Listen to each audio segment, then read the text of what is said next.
Guess where I am today? I am at the Twitter headquarters in San Francisco. I think I am officially cool with my kids. Today I'm interviewing Ned Segal, Twitter CFO, and I spent a bit of time on Twitter. Obviously, that's of course what I'm going to do, getting to know Ned. And what's interesting is he and I have similar backgrounds. We're about the same age. We grew up in the Bay Area. We absolutely love San Francisco, but we do diverge on one thing. Ned is a die-hard Giants fan, San Francisco Giants fan, and I'm a die-hard Oakland A's fan. But I am, notwithstanding, really excited to talk with Ned. You know, obviously Twitter is a cultural phenomenon. The social impact is immense. Just think about a few things. Think about what it means to elections and our political system. And I am not going to tread into those waters, but I think you get what I mean. Or what about uprisings around the world? Or how about elevating social causes, Me Too, marketing products, everything, or sports teams? That's where I go and get my information on the A's, Warriors, and Raiders. And what about just direct communication between a business and a consumer? I could tell you how many times I've engaged with an airline through Twitter. It's amazing. And the list just goes on and on and on. Let me give you a little fun facts about Twitter. A little online research I did. Hopefully it's all right. 83% of the world's leaders are on Twitter, and about 2/3 of U.S. companies with over 100 employees use Twitter for marketing. Twitter's, and this is mind-boggling, I don't even know what this necessarily number means, but Twitter's technology can handle 18 quintillion followers. And 74% of Twitter users say that they actually go to Twitter to get their news. And 1/4 of U.S. marketers run video ads on Twitter. And what I've also read is, and you're going to probably hear this from Ned, is that videos are such an important source of where Twitter is going. And videos actually get the most retweets. So let's go back to Ned. He's been the CFO since 2017, and we're going to get to know him up front. He's got a very interesting background, so I'm going to ask him some questions on that. And there's 4 topics that I really want to drive into. The first is his perspectives on Twitter. I want to learn what it's like actually to work at Twitter.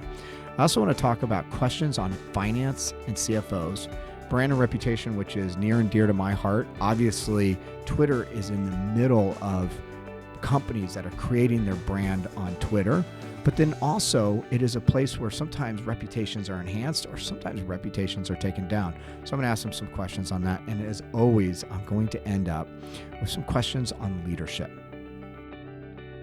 You don't become whatever the role is that you want in your 40s by mapping it out in your teens and knocking things out along the way.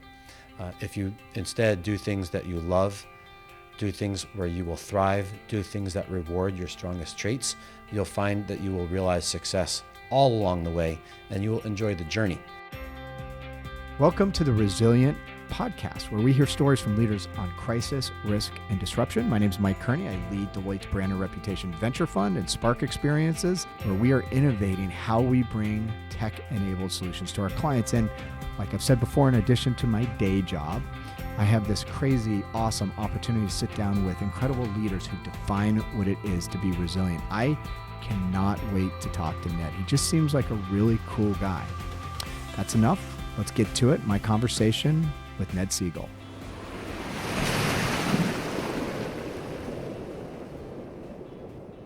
I want to start this on a light note. One of the things you talk about, it's kind of your microcosm for life, is making cookies. And I want to read a quote from you, which I know you're very familiar with, but a lot of people probably aren't. And it goes as follows: find something you enjoy, do things that make others happy, keep improving, accept that others may do things differently, share the things that make you happy. Too much of anything, and I love this, is rarely a good thing. So why cookies? Well, cookies are fun. For me, cookies are something that I've been making since I was a kid. When my wife was my girlfriend in high school, she'd come over to my house and we would make cookies together. Because cookies make you feel good if you don't have too many of them. Right. Because they're fun to make, they don't take too long, and because there's so many different ways to go about making a cookie, I find you can get a lot of joy from them, and they can be like a lot of other things that you do in life. And do you actually use that to think about your kind of motto for life in some respects? I don't know if I use it to think about life, but I think it's consistent with how I think about life. I'm generally a happy person. I like to do things with other people. I like to adapt and try new things. And I find things that I like, and I like to keep going back to them too. Awesome. So you and I have something in common now. Other than just growing up in the Bay Area, I met my wife when I can't believe this, 17 years. So I've been with her since 1989. I met her at an earthquake party. That's a fun fact, right? Wow. Well, we met shortly after that. It was February of 1990 at the gym at my wife's high school. Very cool. Very cool. Okay. So what's more difficult, recognizing what you need to improve or accepting that others may do things differently? It's a great question. I think recognizing what one needs to improve isn't as hard as improving it. Right. And one of the things that I think a lot about is being realistic, both about myself and about others, on where we can improve and what the things are that might be innate or pretty hard to change. Because some things you can change 5 or 8 degrees, other things you can change a lot. And making sure that you recognize what they are and that other people accept and recognize what they are, and really challenging yourself about them is probably more important than recognizing what you need to change. I think a lot of us know the things that we might like to change about ourselves, and the harder work is to actually do it. So let me ask you a question. What's given you joy at Twitter? So you've been here about 18 months now. What are the things when you step back, you're like, I love this? So much about Twitter gives me joy. One, we have this incredible purpose to serve the public conversation. And it's something that really resonates with me, that attracted me to the company, and that we think about in all of the work that we do. Second, we have a really fun group of people here. I can tell. This is such a cool place. I was going to say that up front. This is, it's a great place to get work done. It's a great group of people with whom to get work done. People are also very different. One of the things that we talk about here is that we want our company to reflect our service. So that means having diverse perspectives. It means having people from diverse backgrounds. And it means being accepting of the people, their backgrounds and perspectives that they bring to the table.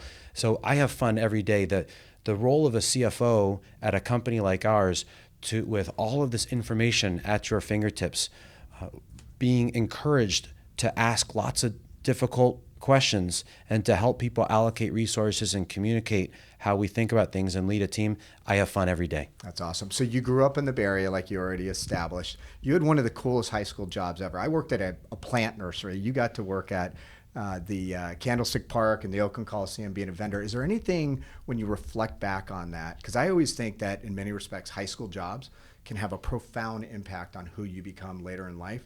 Did you take anything away from that experience? I took a ton away without realizing it from my job as a vendor. First of all, I learned how important it is to treat everybody the same way, because people make judgments about you when you're walking up and down the stands with sodas. They make assumptions about your education. People would sometimes do the math or insult you or talk to you in a way that might not feel good to you. Interesting. They might make assumptions about where you live or how you got there or whether you could afford to buy a seat for yourself. And it really taught me from how people treated me that it was really important to treat everybody the same way, first of all. Second of all, the job of a vendor, you start selling sodas in the worst section of the stadium. And if you do a great job, you actually get a higher commission and a better product, programs or hot dogs or drumsticks, in a better section. So you're making a higher commission, selling a better product that doesn't get your hands as dirty, that you don't have to walk as far to go refill on. That's a microcosm for life in a lot of ways. Absolutely. Too. If you work hard, you get better opportunities. And that was something that I learned a lot from too. A third thing was do things you like and be places that you want to be. I loved going to the stadium early when there was nobody in it, when it would just be me and a friend sitting there in one of the sections, looking at the stadium, watching it fill up, enjoying looking at all the perfectly manicured grass and all the empty seats and thinking about what it would look like a couple hours later. And then I love stopping a little bit early to watch the fourth quarter of a Niners game or to watch the 8th and ninth innings of a Giants game.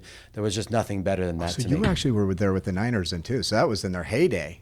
The Niners were a lot of fun then, and being able to watch yeah. the fourth quarter of those games with all that was happening then was terrific. There's so many questions I'd love to ask you about baseball, but we got to move on. So tell us about your career kind of in 60 seconds before you came to Twitter. So I started as a Spanish major at Georgetown University, which is not the best path to become a CFO at first blush, but I think if you unpack it a little bit more, it might be. I studied something that I was passionate about. I studied it because I really wanted to learn more about it, and I did well enough that I was recognized for being good at something that I was passionate about. And that led me to Goldman Sachs. So I really had two careers there. The first one in equity sales, where I worked with investors who invest in technology companies, mutual funds and hedge funds, mostly in the Bay Area, but also in New York and in other parts of the country. And I got to scratch the surface on what tons of technology companies did when we took them public or did offerings for them. And I realized that I really wanted to get deeper into what they did. Right. About 8 years in, I became a banker, where you get much deeper into what a company does. You're still not working at the company. And I ultimately led the software practice in investment banking, helping companies buy or sell things or raise capital. You know what's interesting? There's almost an analogy to consulting, because probably one of the biggest challenges is you're so invested in a client doing something, but it's kind of out of your control, and kind of that need to get your hands dirty. One other linkage to you and me, my wife was a Spanish major at St. Mary's College, but she became an ESL teacher for many, many years. So that was her passion. That's a more logical path than being a Spanish major, for sure. So let's talk about that. You touched on kind of the culture at Twitter. It is certainly unique. You've got this hashtag Grow Together. What do you think makes the culture here so special in your mind? Well, a lot of it starts with leadership. So being led by the founder of the company, being led by somebody to whom these things are important, hiring people from diverse backgrounds, right. Hiring people who will bring a different perspective, who get their work done differently. One might notice that Jack is more of an introvert than some of the other people on his staff, like me, who are more extroverted. That's just one example of how people might get work done differently. And meeting people where they are is a really important way to make sure that you get the best out of all the people that you work with. So a lot of it starts with leadership, but then it comes from the people who show up here who believe in our purpose. And when you have a purpose-driven company, when you have people who come not just because they want to make the stock price go up or because they want to get through the day so they can get to whatever's next, you end up achieving great outcomes and having a lot of fun while you're doing it. So one of the questions I would have is, obviously you're a purpose-driven organization, but if I were to go out onto the floor and just ask everybody, hey, do you understand what the purpose is? What do you think they would say? I think they'd say the purpose is to serve the public conversation. I'd hope that's what they'd say. And it's definitely been a journey for us to get there, both in being clear what our purpose is and then talking people through it. There's nothing like hearing it from the CEO, the co-founder of the company, and Jack's been great about being really clear with people on what the purpose is. If you go back 4 or 5 years to some more challenging times at Twitter, we collectively were much less clear about what Twitter was for, how we were different, what our superpowers are relative to other services that are out there. And as we become more clear about it, our execution has improved. Advertisers are more likely to invest in the platform. People are more likely to come to use Twitter for what it's meant to be used for. And our retention of employees has improved significantly too. Better. And you feel like those things are all directly linked to each other. Absolutely. So let's go back and just talk about Twitter for a minute. And obviously you're knee deep as a CFO in what drives Twitter and how you make money. But I would say probably a lot of people that are listening, a lot of people that use Twitter, use the platform, but probably don't understand how you guys make money. So how do you make money? Like, what's the simple overview of that? So Twitter has 3 primary revenue streams. Okay. The first one is advertising on our platform. Yep. When you scroll down your timeline, you will see ads. Hopefully they feel like they're relevant and part of your experience. I see ads sometimes for business analytics software, for example. Yep. Seems like I've been well targeted. We also sometimes show ads before you see live content on the platform. So if you're watching a concert and it was brought to you by Live Nation, a brand may sponsor the concert. Yep. So that's the advertising that's on the platform.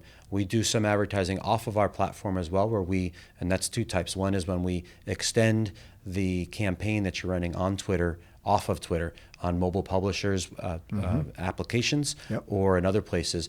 And then we also have a business where we sell APIs, which is access to the data on Twitter, to help people build businesses around all the incredible data on Twitter. So this could be a big brand who wants to know how people are interacting with or talking about their brand on Twitter. It could be a research study at a university where they're trying to understand how language is evolving. One of the great things about that business for us is we don't decide what the businesses are that people will create. We just give them access to the data so that they can build amazing businesses around the data. You know, it's awesome. So we are a good client of yours in that realm. So I have a business called Predictive Risk Intelligence where we leverage some of that data that we license from you guys. So pretty That's cool. great. Thank you. Yeah, absolutely. So where do you see this going in the future? Where could you see additional revenue streams, things that you may be looking at, things that maybe you could share now? Well, we're always thinking about new revenue streams, but when we think about them, we really try to start with the use case for Twitter. Twitter is the place where people go to find out what's happening in the world and what people are talking about. They come to get informed. They come to discuss what matters. They come to inform others.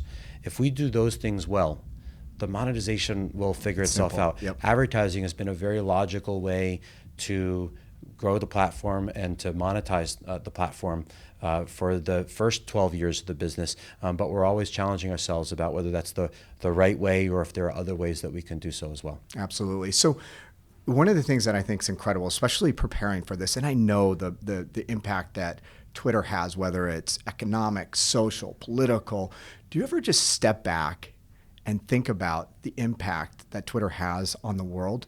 And what do you think about? Like, you know, sometimes like when you're in the middle of the game, you know, you're doing your job, you may not necessarily spend time, but do you ever step back and think about that? I think about it a lot. We all think about it a lot. Although my role doesn't involve our policy work as the CFO, we all feel the weight of the impact that Twitter can have on society. Right. Whether it's a conversation about sports or a conversation about politics, both making sure that it's a constructive, healthy conversation where people feel comfortable being a part of it, where they feel comfortable scrolling through the conversation. Those are critical components to serving the public conversation. And we feel a lot of responsibility to make sure that we get it right. We think about some of the incentives that we created years ago that still exist today, both on our platform and on others, such as likes and follows, and whether we're creating the right incentive or encouraging the right behavior in the way that those are highlighted below a tweet. Right. And we don't have the right answer yet, but those are things that we spend a lot of time thinking about because we see the reach that Twitter has today, and we also aspire to much greater because we feel like everybody in the world can benefit from what's happening on Twitter. And we know that continuing to challenge ourselves around the impact that we have and making sure that we're as thoughtful about it as possible is critical to our work. Videos become much bigger. I've actually even noticed it. And it seems like the level of engagement that people have with video is fairly significant. That's become a pretty big part of your platform. Video is a big part of our platform in a lot of different ways. Yep. The first is user-generated content can include video now. Right. It can be something that you took a video of that you want to share, or it could be live video. Right. Video also is important to our content partners because there's a lot of great video content that comes from other places that people want to include on Twitter because they know the conversation's happening and they want to be a part of it. FIFA put the goals from the World Cup on Twitter this past year, which they hadn't done in the past. In the past, there might have been a different mindset of if people watch the goals, they may not choose to watch the whole game. And this year the mindset was this is tremendous brand extension for Fox and FIFA to put the goals on Twitter right after they happen. The conversation was already happening, but for people to be able to see them, for there to be advertising against the goals, that brought incremental dollars to them. It brought more conversation to the platform, and hopefully it drove people to watch the next soccer game because they watched how exciting the World Cup was. So that's a second example. And then the third one is for our advertising partners. Video can often be a more compelling way to connect with your customers on Twitter than text or a picture can Absolutely. be. But it's different than other platforms. You may not want to watch a 30-second video in your timeline, but if it's 6 seconds and it gets to the message really quickly, you may stop and watch it. But we have to make sure we have the technology right in order to do that. An example is we used to not preload the videos, and it turns out people don't wait around to see an ad load. But if we anticipate that you're going to get down to that point in the timeline and we have the video ready to be served, you may watch it. You may watch it and click through to download an application or to go to a website to learn more about whatever that video represented. So video has been a big shift for us, but it's also important to remember we try to be agnostic to the format in which the content arrives, whether it's the spoken word, live or stored video, 280 characters, or a picture. or whatever else is out there. We want to make sure that you can communicate and be a part of the conversation on Twitter in whatever way is going to be most compelling. There's been a lot of conversations about abuse and fake accounts. Can you just touch on what Twitter has been doing to address that? Our number one priority is the health of the public conversation on Twitter. When we think about that, that can be a lot of different things. That can be making sure that people aren't saying things that make other people feel uncomfortable. Right. It can be making sure that things that aren't true are refuted. It can be making sure that what's happening on Twitter doesn't lead to unhealthy behavior off of Twitter. Right. Part of that is making sure that the spammy and suspicious accounts that we often find are removed or not even created. I'll give you a couple examples of some of the work that we've done. In the second quarter, we removed tens of millions of accounts that had been created in the past. They were largely dormant, but they had liked and followed other people's tweets, and so they could end up amplifying tweets that probably didn't merit that amplification. Interesting. We removed those accounts. It didn't really affect our user metrics that much, although if it had, we wouldn't have hesitated to do the work, but it did improve the conversation. In this past quarter, in the third quarter, we actually found a way to catch people at sign up, because a lot of the bad behavior is created on web browsers and accounts that don't move off of browsers. And as we started to unpack that, we were able to close some of the ways that the accounts were being created. It impacted our disclosed user metrics, but we didn't bat an eyelash about the work, and we'd do it over again if we found an opportunity to do something like that. So we're always working hard to be 10 steps ahead of the bad actors who are creating spammy and suspicious accounts, and to make sure that we've got the right policies so that the conversation on Twitter is a healthy one. That's fascinating. You are a CFO, so I'm going to ask you a couple of finance CFO related questions. So the first one is around technology. Obviously, you operate in this technology industry, and so you're probably more advanced, more up to speed. And technology is obviously having a huge impact across all industries right now. I've been talking to a colleague earlier today. I was up at a healthcare company. Talk about a industry that is being impacted significantly by technology. What guidance would you have for other CFOs that maybe not be as technology literate as somebody in a tech industry? What advice would you have for them to get smart on, the disruption that's happening from technology, digital trends, things of that nature? Well, I think it's a lot easier if you're interested in it, first of all. And second of all, it's a lot easier if you use it. So for me, that can mean using Twitter a lot. Right. But it also means leveraging the analytics tools that we have inside the company to access data. It can also mean using the latest devices, which sounds like a poor excuse to my wife when she sees me buying new devices, but is important to have empathy for the people who are accessing Twitter and how they might do it. I'm fascinated by all the technology, having grown up around here and having watched Silicon Valley become what it is today. But I think people don't have to live around here to be fascinated by, to embrace and use the technology, which I think leads to more curiosity around how it's created, around how it could be better used, whether it's in a finance organization or as an individual using a service like Twitter.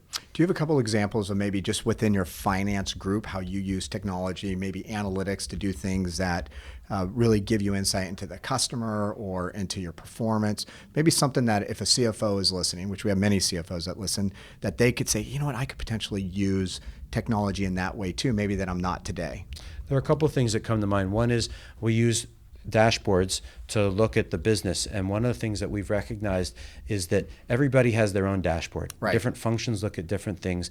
A different acronym or set of metrics may mean different things to different people in different parts of the organization. And we've worked hard over the last year to come to a common agreement around what different things mean. Yep. To make sure that we agree on what we're solving for, to have a common set of dashboards that we look at to understand what's happening in the business, because we think that will help us drive clarity in what we're solving for as we build things, as we allocate resources and so on. And so that's helped a ton. The second one, within our finance organization, we're always thinking about what we can automate. Because inputting data should happen as rarely as possible. Right. One piece of information should only be put in once in one place. It should be highly leveraged across everywhere else that it needs to be used. And so we try to have a mindset of constantly thinking about, do we need to put that number into that spreadsheet, or could it have been done in an automated way, which reduces error It also allows the person who is inputting it to spend their time analyzing the data rather than inputting it, because most of the people who are inputting data are much more interested in analyzing it. They're Right. probably better at analyzing it, and that's going to help them grow their career more. It's also going to increase their employee satisfaction more than if they're stuck inputting data. Nobody wants to do that. I want to amplify your first point, because I was actually talking to a chief risk officer on my way into the city this morning. And one of the things I talked about, because she was creating her dashboard for some of the risks, I said, step back, look at what the CEO's using and start to integrate your content into his dashboard so that it's not dueling dashboards, which I can't tell you how many executive meetings that I've been at where people bring their dashboards and it has different data and, like you said, different metrics, different acronyms, terms. So I couldn't agree more on Having that. a common language and Common a common set of dashboards that people look at is really, really helpful. What guidance do you have for CFOs that may be in a startup company or a company that's really working towards profit to really keep analysts and the street engaged in the business? Well, I think they first have to start with asking why they want to keep them engaged. Yep. Is it because they want to lower their cost of capital? Yep. Is it because they want to convey a message that's going to help them execute their business better? Or is there a third reason that they might be thinking of? It's really important to start there. Start with why, yeah. Second is to then think about what you're going to communicate with them on a regular basis so that you can be consistent in reporting out on those things, and so they aren't surprised by what you're talking about, Right. even if the numbers might change, that you're using the same words, you're using the same metrics, you're using the same principles to talk about what you disclose to them and why you disclose it to them. I find that can be really helpful. So when we talk to investors, they know our disclosure principles. They know the consistency with which they will see us. I was in Denver a few months ago, and an investor said, "Why are you here?" I said, "Because we're going to come to Denver once a year to see investors. And we're not going to do it when business is good, but not do it when business is bad, or vice versa. Sure. We just want you to know you can set your clock by us coming here once a year, and we're going to be here ready to answer questions no matter what's going on in the business." So consistency. Let's move to brand and reputation. And I think that in many regards, Twitter kind of lives in this really interesting universe, because I actually think, like I was mentioning before, you contribute to helping companies better manage their brand and reputation through data. And that's what I was referencing. But then also you've been on your journey to enhancing your own reputation. So how does Twitter think about reputation? Is there anything specific that you guys are doing now or over the last couple of years to consciously think, how can we improve our reputation in the marketplace with our key stakeholders, with our users, obviously many different stakeholder groups? Well, the reputation is an output of the work that you're doing.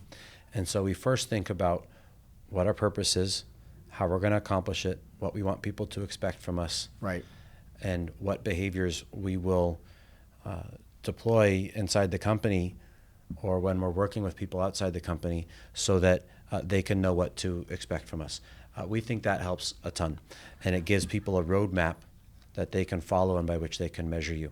Second is we've tried to be more intentional in the last couple of years than we were previously in how we interact with people externally, whether it's the example I gave you with investors where we try to be consistent, or whether it's with regulators or legislators all around the world where we tried to engage more deeply with them, because we recognize that we spend more time around our business than they do, and the better they understand the challenges that we face and how we believe we ought to address them, the more helpful they can be and the more thoughtful they can be around their work and how it impacts businesses like ours.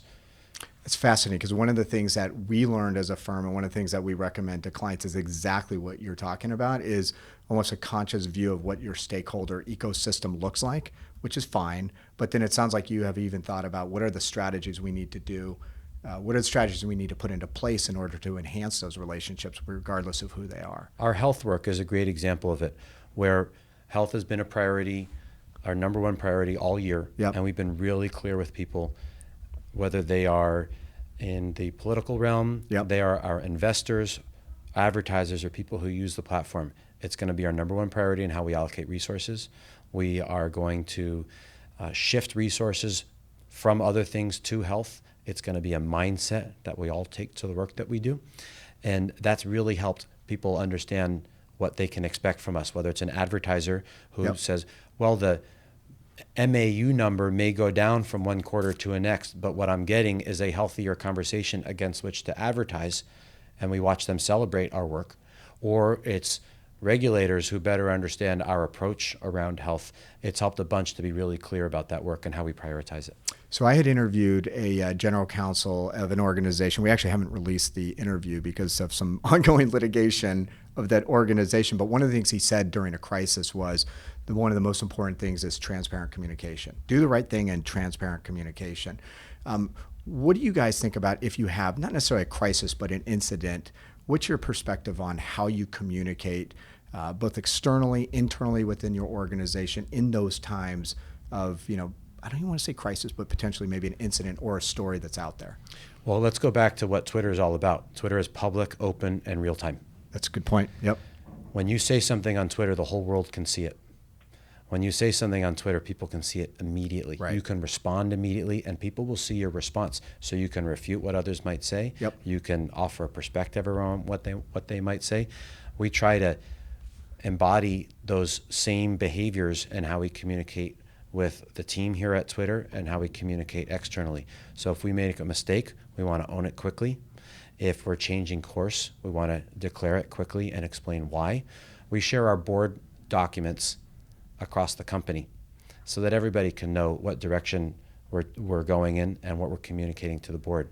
We share the retro process, the process where we go back after we finish something to see what we can learn from it and how we can do it better around earnings or around board meetings or other things. We share it across the company so everybody can both learn from it, see what we're learning from it, and we can model that we're going to learn and adapt as we go, and you should keep doing the same things yourselves. So I'm just really curious. So when you say you share that board information, not just the agenda, but the detailed content and maybe what's behind certain decisions, that goes out to the entire company? It does. You can imagine there are a few pages that get redacted that might have some financial data that we don't share as broadly, but we really want people to know where we're taking the product. We want them to know what the vision is around how we should be resourcing over the next few years. And there's no better way to do it than to use the same information that you share with the board of directors that's providing the oversight for the company. I've not been at every company, but you are the first one that I've heard that much transparency. That's pretty cool. Are there any final learnings from your journey to continue to improve Twitter's reputation that if an organization was listening to this or an executive was listening, is there one or two things that you would say are critical in building a really good reputation with your key stakeholders? Well, our reputations can change very quickly, and they're often deserved. Yep. And we have worked so hard at Twitter to be a place that people want to work at, Yep. to be a place that has a purpose that people can identify with, and to be really clear with people inside and outside the company what they can expect from us and what our values are. And that has helped us a ton. We went through some really hard times here a few years ago, and as we've begun to come out of those difficult times, it's the clarity of purpose that has helped us a bunch. The fact that we communicate consistently and use the same words to do it internally and externally has helped a bunch. And we will face challenges in the future. Right. I'm certain of that. But we'll try to face them the same way that we've addressed our recent success, which is just to communicate clearly and try to help people understand how we think about the issues that we face. Awesome. So this is my favorite part of the conversation, and this is really about kind of some of your leadership lessons over your career. So I want to focus it in two areas. First of all, just broadly making decisions and building a great team. You've already kind of talked about the team, but I want to drill down on a few questions I have. The first one, and to a certain degree, Twitter contributes. We have so much damn information that is just bombarding us every single day. What tips do you have, maybe that you employ or maybe Twitter employs around filtering that information to make sure that you're looking at the right information so you can make the best decisions? Well, building a robust timeline on Twitter is definitely the best way to do that. I try to be really intentional about what it is that I'm going to look at every day. Yep. And to have habits around the time that I'm going to do it and what I'm going to look at. There are a lot of things that are interesting, but can be distractions. They can be duplicative. Right. They can pull you off in a different direction. And at the same time, I try not to be too rigid because sometimes people will recommend things, or I'll find something interesting, whether it's on Twitter Yep. or somewhere else. And if I don't make time to look at it, then I've lost the opportunity to learn from it. So I know the exact things that I look at when I wake up in the morning. I know the things that I like to look at before I go to bed at night. And I always wish I had a couple extra hours so that I could read a book or two, but that doesn't happen as much as I would like.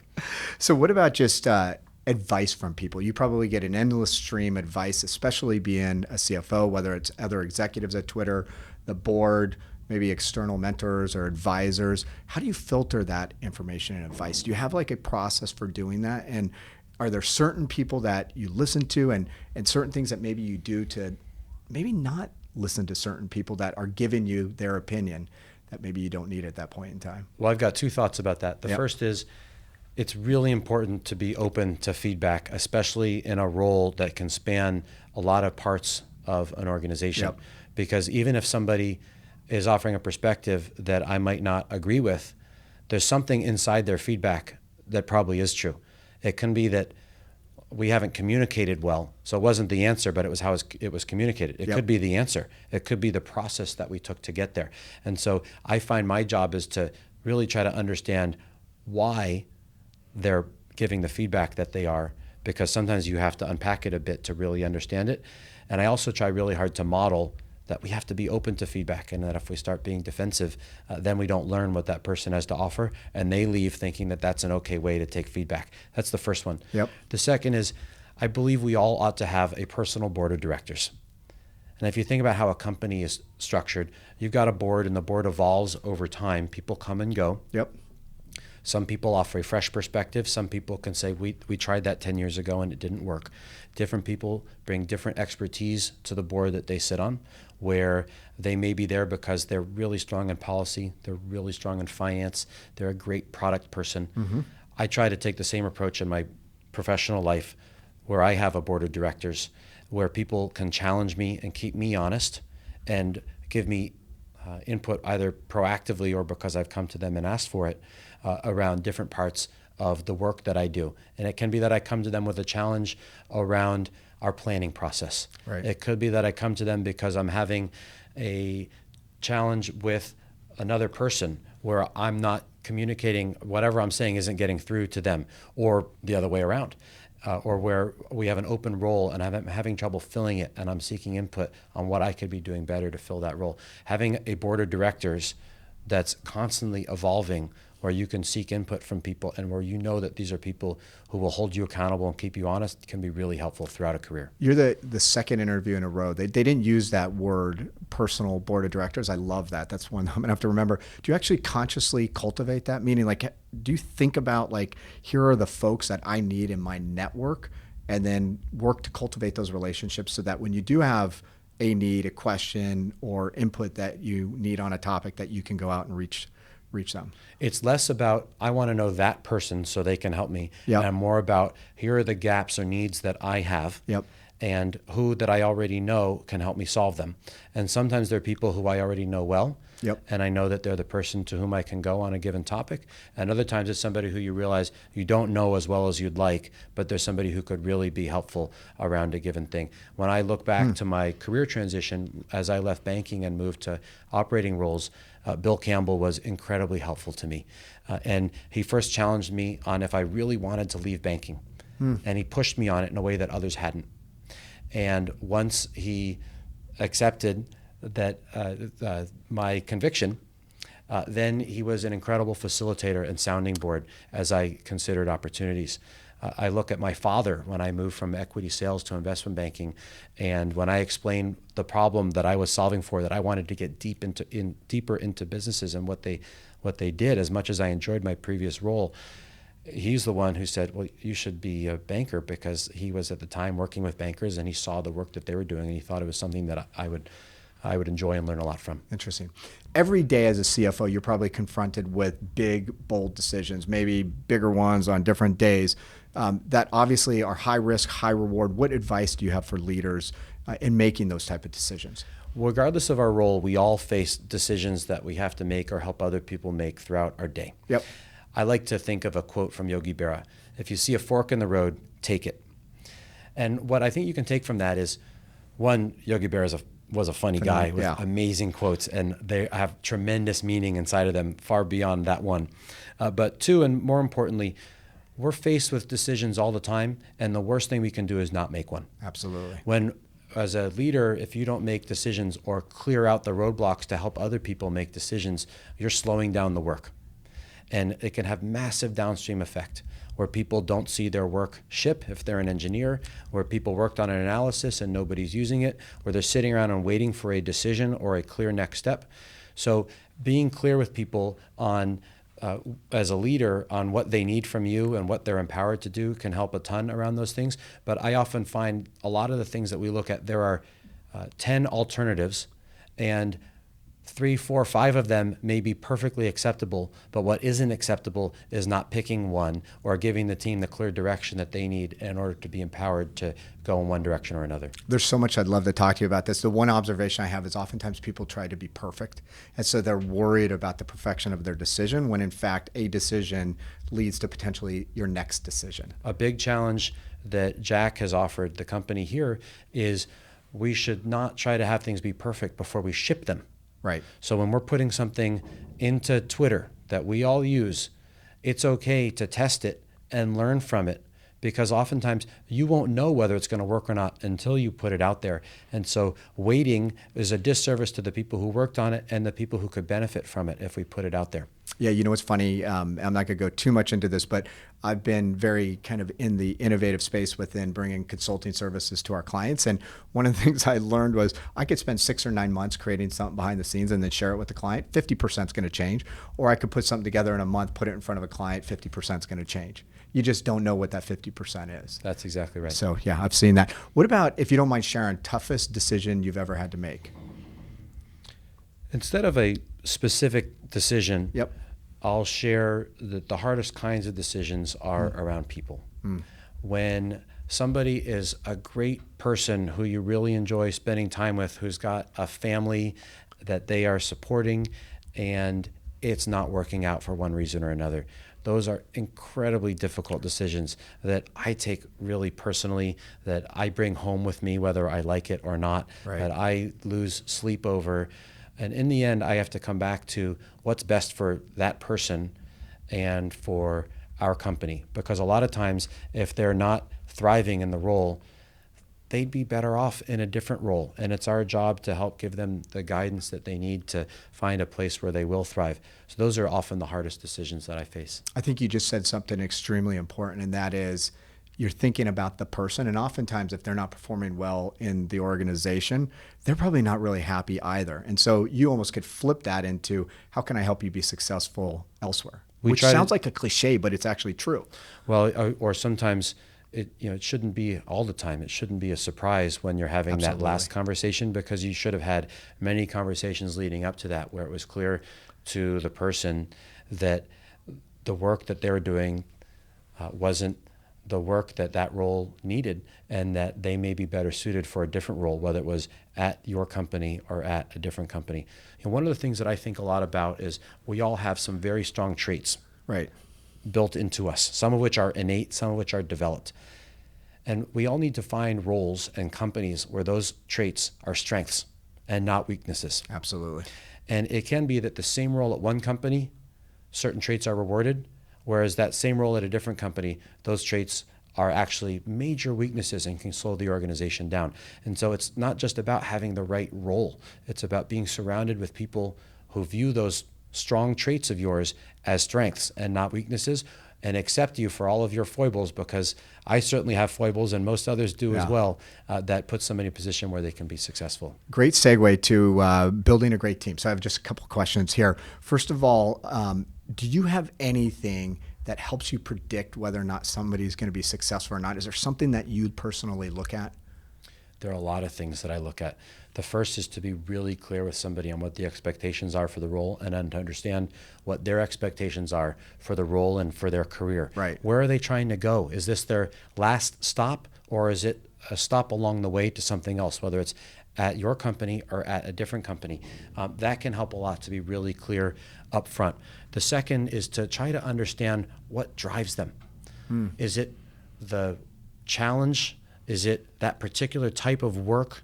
Is it building a team? We have some people who lead teams here at Twitter who actually are great individual contributors, but they aren't as good at leading people. They don't get their energy even from the leadership. They get their Right. energy from being a practitioner.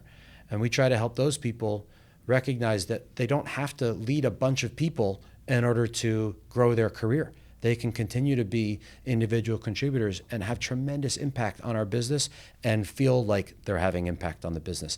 And so figuring out what drives people can help a ton in predicting their success, but also in just getting them into a position where they're going to be happy. Absolutely. And it goes back to the strengths conversation that we just had. What about, we've all, well, maybe you haven't, but I certainly have had instances where I've hired somebody and it just didn't work out. Have you ever had one of those? And is there any learnings that you've taken away from it and maybe changed the way that you think about hiring now?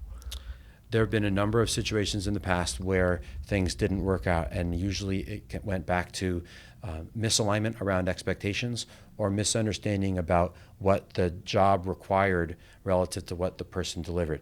And a lot of times that's the hiring manager's fault. It's not the individual who took the job's fault. And every time that happens, I go back and challenge myself on if I really understood what it was going to take to be successful in that job, and if I understood the person and what drove them and the traits that they brought to the role well enough to assess if they were going to deliver the way that I hoped or expected in that job. What's interesting is it keeps coming back to your own personal responsibility. Like if somebody didn't work out, you're not blaming them. To a certain degree, you're almost looking inwardly about what I could do differently in the future. It's critical as a leader to always think about what you can do differently, because usually when things don't go well on your teams, usually when things don't go well on other things that you might influence as a CFO or in a different role, there's something that you might have been able to do differently to affect it. So just to paint a picture, I'm sitting in this conference room so I could see a bunch of people out there. And my guess is there's a lot of super highly motivated, extremely smart people that work at Twitter. Absolutely. That goes without saying. How do you motivate them? We start with our purpose. Yep.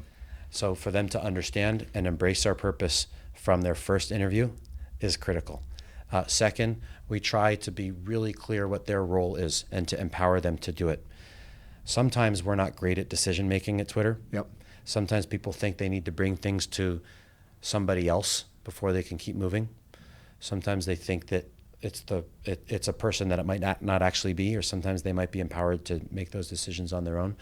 So clearing out the roadblocks so that they can be effective, it can be a big driver of success at Twitter. A third is to spend a lot of time with them understanding what is in their way, who they need help from, Yep.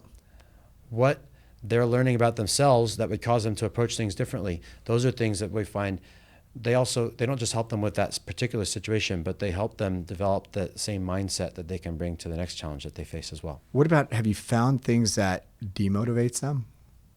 When we can't make decisions, when we don't ship things that people work on, when things take longer than they're supposed to, when other people don't do their part, that can be massively demotivating. When we can do things that don't seem like they're consistent with our purpose, that can be really frustrating to people. So we try to be really clear when those things happen. We try to own it, address whatever caused it, and move on. Fascinating. Any advice for a up-and-comer, some kid that's like in their last year of college? What one piece of advice would you have? Or maybe two? Only one. Well, you could keep it to one because we got to conclude at some point. Do things that you're passionate about. You don't become whatever the role is that you want in your 40s by mapping it out in your teens and knocking things out along the way. If you instead do things that you love, do things where you will thrive, do things that reward your strongest traits, you'll find that you will realize success all along the way, and you will enjoy the journey, because the journey should be fun. And when you look back at some point, you'll be much happier if you've enjoyed the journey than if you just did it all just to get to some unknown destination. Last few questions, and this is actually piggybacking off on that one, and that is, it's kind of a cliche to ask people, like, what does success look like? So I'm not going to ask you that. But what would you intentionally exclude from your definition of success? Ambition can sometimes really cloud success.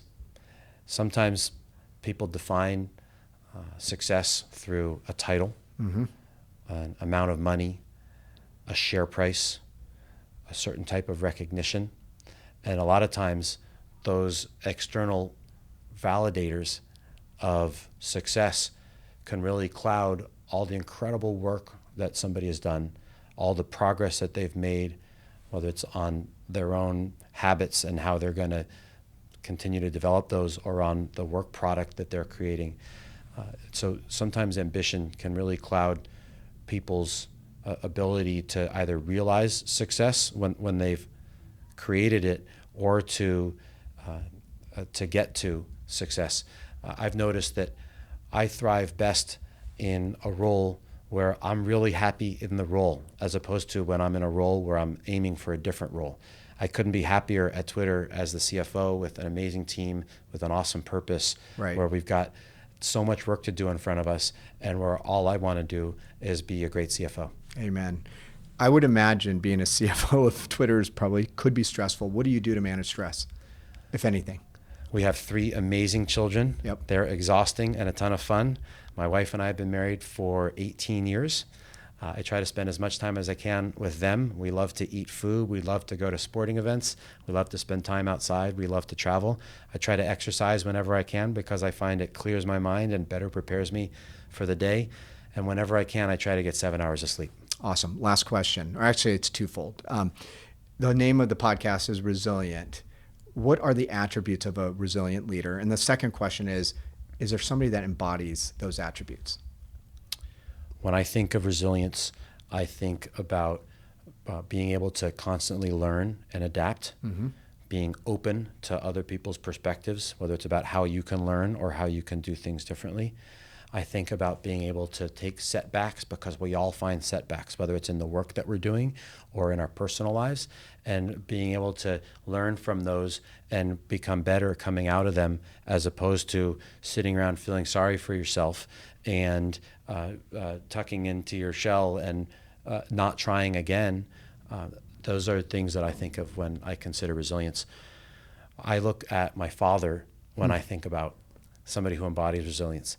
Somebody who was the first in his generation to go to college, who carried 2 bags for 36 holes so that he could pay for college, who joined ROTC so that he could also pay for college, who had the courage to move his family across the country to provide for us and to give us the opportunities that we've had, and built a company, and is now a great grandfather as well as a great father, as somebody who really embodies resilience. That's awesome. Ned, thank you very much. That was fantastic. Thanks for having me. Right on. Well, that was really, really incredible. Ned, thank you so much for spending an hour with me. I love the conversation. I love that we have so much in common. Bay Area, love for baseball, all of that good stuff. And in particular, when we got into the interview, I love listening to your lessons from your day as a vendor at Candlestick Park and the Oakland Coliseum. That really impacted me. The fact that you learned that you got to treat everybody the same, and that you were able to take that from a high school job. That was awesome. I loved also your focus on building purpose at Twitter. And then also, I will never forget the transparent communication and the comment that you made around the fact that you make your board materials available to everybody in the organization. I'm sure that happens elsewhere, but I certainly have not seen it. I want to thank everybody who subscribes and listens to Resilient, a Deloitte podcast produced by our friends at Rivet Radio. You can find us at Deloitte.com or visiting your favorite podcatcher, iTunes, SoundCloud, Google Play, Spotify. There's a lot more out there as well. Keyword resilient. And you can check out previous episodes, great interviews with CEOs, board members, and leaders. If you like my conversation today with Ned, go back and listen to my interview with Tim Brown. He provided some great perspectives on using design thinking to tackle challenging business issues. And if you're enjoying these conversations, share them with your network, your family and friends, your colleagues, whoever you think would benefit from it. And I am extremely grateful, once again, for everybody that's listening. If you're enjoying it, go out and give it a rating. It really is a great way for people to learn about the Resilient podcast. And it's kind of apropos. I usually say hit me up on Twitter. It's super apropos today because we just talked to the CFO at Twitter, but hit me up.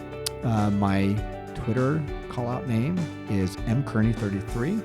And if you have any comments or recommendations for future guests, let me know. You can also hit me up on LinkedIn. I get a lot of engagement on LinkedIn as well. My profile's under Michael Kearney, Kearney. Thanks, and have a wonderful day.